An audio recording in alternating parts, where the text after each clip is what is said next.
Assalamualaikum warahmatullahi wabarakatuh. Alhamdulillah, wassalatu wassalamu ala Rasulillah wa ala alihi wa ashabihi wa man wala amma ba'd. Pertama-tama kita senantiasa bersyukur kepada Allah Subhanahu wa taala yang mana pada kesempatan yang berbahagia ini kita bisa berjumpa kembali dalam pembelajaran pendidikan agama Islam dan berarti pada pertemuan ke-7 ini. Mudah-mudahan dengan senantiasa kita bersyukur kepada Allah Subhanahu wa taala, apa yang kita pelajari dapat dijadikan ilmu pengetahuan dan dapat diaplikasikan dalam kehidupan kita sehari-hari. Salawat dan salam telah kita hadiahkan kepada junjungan alam yakni Nabi Muhammad sallallahu alaihi wasallam dengan ucapan Allahumma sholli ala sayyidina Muhammad wa ala ali sayyidina Muhammad. Assalamu alayka ya Rasulullah, assalamu alayka ya Habiballah. Baik Ustaz, kembali berjumpa dengan Ustaz. Pada saat ini Ustaz akan melanjutkan pembelajaran di bab ketiga tentang Asmaul Husna, yang mana di pertemuan ke-6 kemarin Ustaz sudah menyampaikan tentang pengertian iman kepada Allah Subhanahu wa taala, tentang tanda-tanda adanya Allah Subhanahu wa taala, pengertian Asmaul Husna, dan juga tentang Asmaul Husna Al-Alim.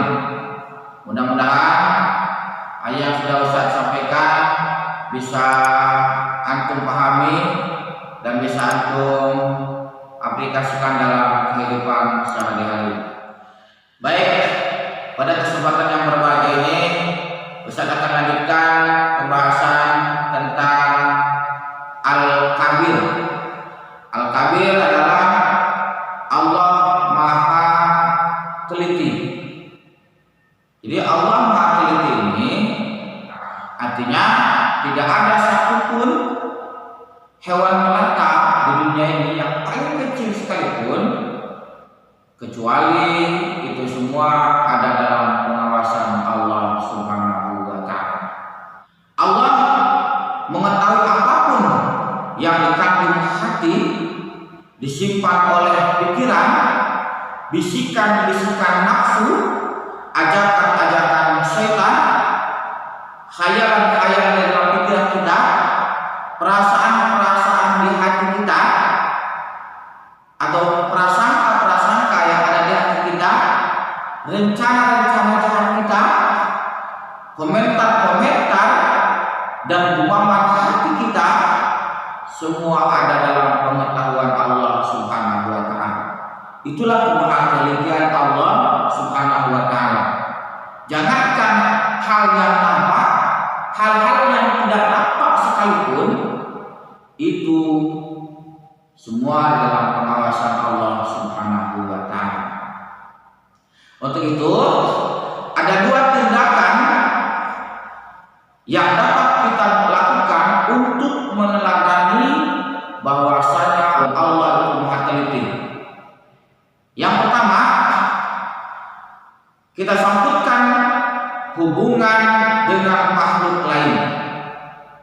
Ini untuk meneladaninya. Bagaimana caranya? Kita sadar bahwa pengetahuan kita sangatlah terbatas.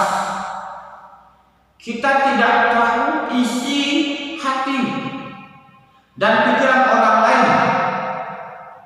Kita tidak tahu maksud Allah menciptakan makhluk-makhluk yang ada di sekitar kita ini.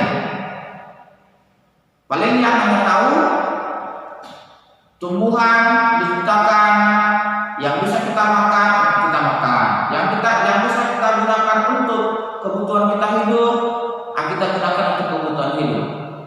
Hanya sekedar yang kita rasakan, yang kita lihat, baru kita tahu maksud Allah menciptakan tumbuh-tumbuhan dan alam semesta ini.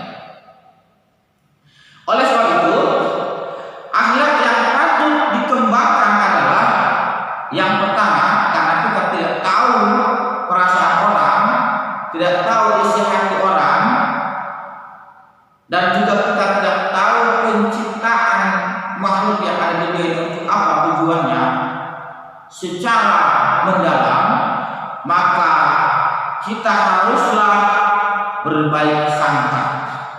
Selalu berbaik sangka kepada Allah Subhanahu wa ta'ala dan kepada sesama kita. Contohnya, bila kita melihat orang cacat, hendaknya kita jangan mencela, tetapi berbaik sangka. Karena boleh jadi cacatnya itu pada fisiknya saja, sedangkan batinnya penuh kemuliaan dan kesempurnaan karena menerima ketentuan dari Allah Subhanahu wa ta'ala. Banyak yang terlihat contoh-contohnya. Orang yang tidak bisa melihat mampu menghafal Al-Quran 30 juz. Orang yang tidak melihat mampu menangkap berapa nominal uang yang dia pegang, dan banyak lagi contoh-contoh lain di dalam kelemahan atau kekurangan yang Allah berikan kepada mereka. Apabila mereka itu menerimanya dengan ikhlas dan doa Allah Subhanahu wa ta'ala, maka di dalam kekurangan itu memiliki kelebihan yang luar biasa.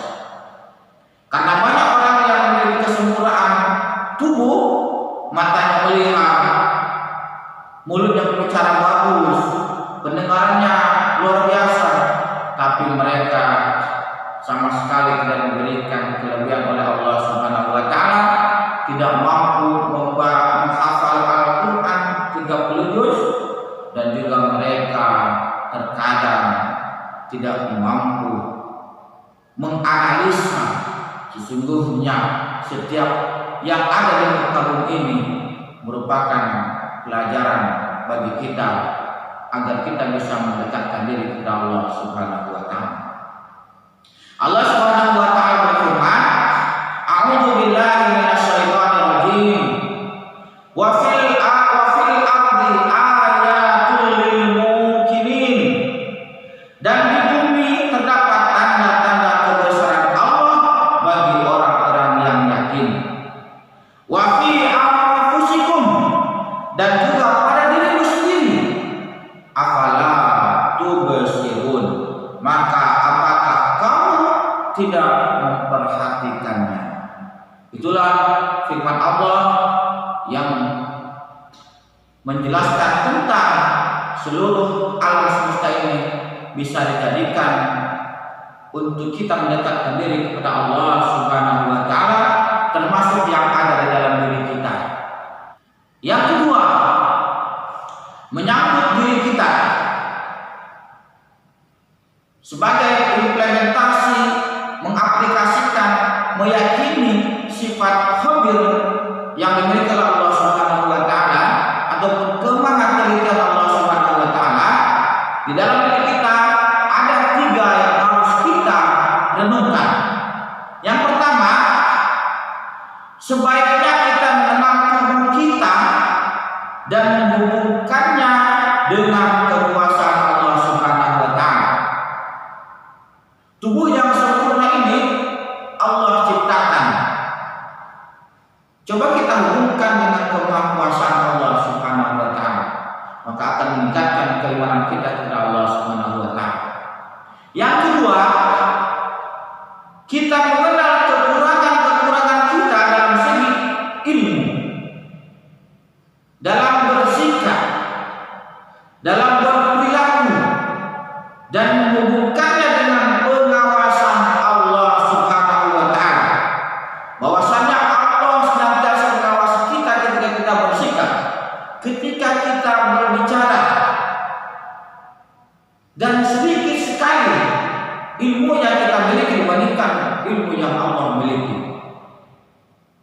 Yang ketiga, sebaiknya kita mengenal tujuan hidup ini dan menyelaraskannya dengan keinginan Allah Subhanahu wa ta'ala. Sebagaimana yang tadi saya sampaikan tadi, "Wa ma khalaqtul jinna wal insa illa liya'budun."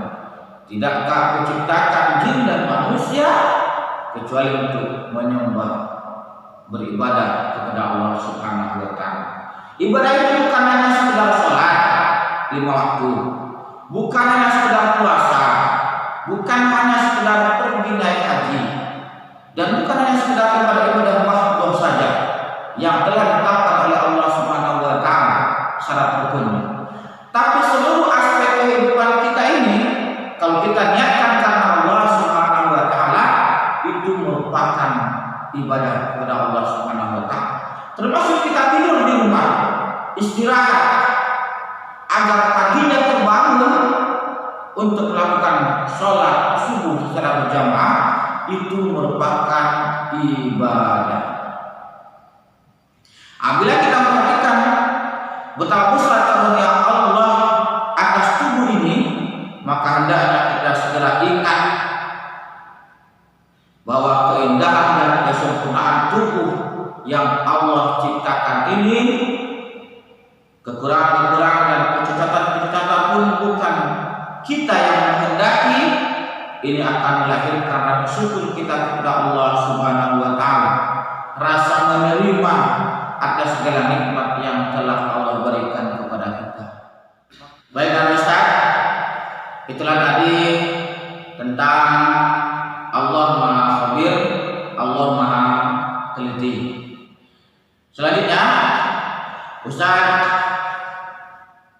akan menyampaikan tentang Asmaul Husna As-Sami' atau Allah Maha Mendengar. Yang dimaksud Allah Maha Mendengar itu adalah bahwasanya Allah Subhanahu wa taala Maha mendengar segala sesuatu yang ada di alam semesta ini, yang terdengar oleh kita maupun yang tidak terdengar oleh kita, yang dekat maupun yang jauh. Artinya kemaha mendengar Allah Subhanahu wa taala ini pendengaran tidak terbatas seperti pendengaran yang kita miliki. Sedangkan pendengaran yang kita miliki itu sangat terbatas. Makanya pada ketika ada acara-acara, kita membutuhkan pengeras suara agar seluruh yang ada ketika itu mendengarkan suara kita. Akan tetapi dengan kemaha mendengarnya Allah Subhanahu wa taala, di dalam hati pun Allah akan senantiasa mendengarnya. Karena kalau Allah Subhanahu wa taala memiliki pendengarannya dengan sifatnya, jika manusia dan makhluk yang lainnya memiliki pendengaran melalui telinganya, apabila telinga seseorang itu sudah rusak dimakan usia ataupun ada sesuatu yang merusaknya, maka pendengarannya itu akan terganggu dan bahkan bisa jadi dia tidak mendengar, tidak berfungsi pendengarannya. Tapi kalau Allah tidak akan terganggu oleh sesuatu apapun pendengarannya, dan Allah bisa mendengar yang tidak sama sekali kita dengar. Untuk manusia, Allah telah menciptakan pendengaran bagi manusia, dan manusia diberikan pendengaran oleh Allah Subhanahu wa taala. Maka kita dengan mensyukuri pendengaran yang telah Allah berikan tersebut, ada 2 minimal yang harus ada pada diri kita. Yang pertama, kita harus menjaga lisan kita dalam berucap. Yang kedua, Allah menciptakan pendengaran kepada kita agar digunakan pendengaran kita ini untuk mendengar ayat-ayat Allah di dalam Al-Quran maupun hadis yang telah dituntut kepada Rasulullah SAW. Dan juga kita harus mendengarkan nasihat-nasihat yang baik agar kita terhindar dari perbuatan yang tidak baik. Namanya sebagai manusia, terkadang kita khilaf. Kalau sebagai manusia kita tidak mau mendengarkan nasihat dari orang lain, maka celakalah. Karena dalam firman Allah Subhanahu wa taala, a'udzubillahi minasyaitonir rajim. Bismillahirrahmanirrahim. Wal 'ashr, demi masa, innal insana lafi khusr, sesungguhnya manusia itu ada dalam kerugian. Illal ladzina amanu, kecuali orang-orang yang beriman. Wa 'amilus sholihat, orang-orang yang mengerjakan amal soleh. Wa tawassaw bil haq, dan orang-orang yang senantiasa menasihati dalam kebenaran. Wa tawassaw bis sabr, dan orang-orang yang senantiasa menasihatinya dengan penuh kesabaran. Maka gunakanlah kebenaran ini untuk mendengarkan ayat-ayat Allah, untuk mendengarkan nasihat-nasihat yang diberikan kepada kita. Baik anak Ustaz, kita lanjut pembahasan tentang Asmaul Husna Al-Basir. Al-Basir artinya Allah Maha Melihat. Dengan Allah Maha Melihat, tidak ada satupun yang terlepas dari penglihatan Allah Subhanahu wa taala. Sebagaimana firman Allah Subhanahu wa taala yang artinya, dan tidaklah engkau Muhammad berada dalam suatu urusan dan tidak membaca suatu ayat Al-Quran, serta tidak pula kamu melakukan sesuatu pekerjaan, melainkan kami menjadi saksi atasmu ketika kamu melakukannya. Tidak lengah sedikit pun dari pengetahuan Tuhanmu, biarpun sebesar zarah, baik di bumi ataupun di langit. Tidak ada sesuatu yang lebih kecil dan yang lebih besar daripada itu, melainkan semua tercatat dalam kitab yang nyata, yaitu Lauh Mahfuz. Al-Quran surat Yunus ayat 61. Jadi penglihatan Allah Subhanahu wa taala itu tidak sama dengan penglihatan manusia. Penglihatan Allah, sifat Maha melihat Allah Subhanahu wa taala tidak terbatas oleh sesuatu apapun. Tidak terbatas oleh gunung, tidak terbatas oleh lautan, tidak terbatas oleh ruangan, tidak terbatas oleh sesuatu apapun. Tetap Allah melihat siapapun yang melakukan perbuatan dan siapapun yang melakukan pekerjaan. Beda dengan manusia. Penglihatan manusia itu terbatas hanya apa yang bisa dilihatnya. Mungkin perasaan ini sudah kecanggihan teknologi sudah mempengaruhi penglihatan manusia, yang jauh di sana bisa dilihat melalui media internet maupun media televisi. Akan tetapi penglihatan Allah Subhanahu wa taala jauh lebih luas daripada itu. Untuk itu, untuk meneladani sifat Allah Maha Melihat ini adalah, maka kita harus menggunakan penglihatan yang telah Allah ciptakan untuk kita ini, melihat hal-hal yang baik, melihat hal-hal yang positif. Contohnya, menggunakan mata kita ini untuk membaca Al-Quran, untuk memahami Al-Quran, untuk meneladani Al-Quran. Dengan dibaca ayatnya, dibaca artinya, dibaca tafsirnya, dengan itu kita sudah menggunakan penglihatan kita ini untuk kebaikan. Lalu yang kedua, mata ini digunakan untuk membaca hadis-hadis Rasulullah SAW, membaca artinya, membaca makna yang terkandung di dalam hadis tersebut.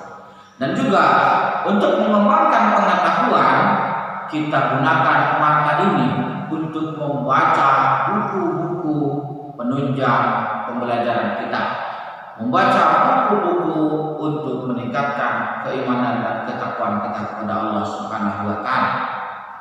Dan juga gunakanlah mata kita ini untuk melihat ciptaan Allah Subhanahu wa Ta'ala agar mampu meningkatkan keimanan kita kepada Allah Subhanahu wa Ta'ala. Langit yang terbentang ini, bumi yang terhampar ini, kita lihat dan kita renungi betapa maha agungnya Allah Subhanahu wa Ta'ala, betapa maha kuasanya Allah Subhanahu wa Ta'ala telah menciptakan langit dan bumi serta isinya ini. Dengan itu kita sudah menggunakan nikmat penglihatan yang telah Allah berikan. Maka mudah-mudahan apabila kita telah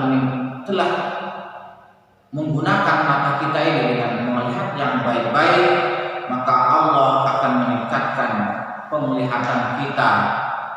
Sebagaimana firman Allah Subhanahu wa Ta'ala, "Dan syakartum la azidannakum wa la kafartum inna 'adzabi lasyadid." Apabila kita mampu mensyukuri nikmat yang Allah berikan kepada kita, nikmat mata, kita syukuri dengan melihat yang baik-baik, akan Allah tambah nikmatnya tersebut. Wa la kafartum inna 'adzabi lasyadid. Dan apabila kita ingkar dengan nikmat mata ini, ketahuilah kata Allah, azabku sangatlah pedih. Baik kan Ustaz, itulah mungkin yang bisa sampaikan. Sebelum Ustaz akhiri, akan Ustaz simpulkan dulu pertemuan ke-6 yang kemarin dan juga pertemuan ke-7 ini ada beberapa kesimpulan.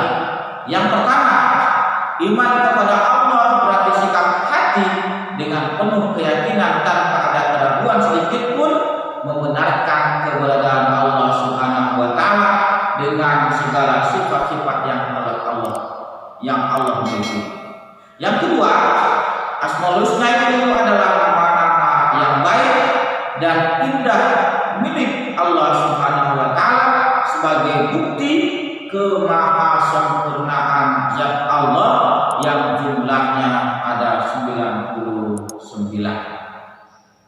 Yang ketiga, ada 4 nama-nama Allah yang telah kita bahas.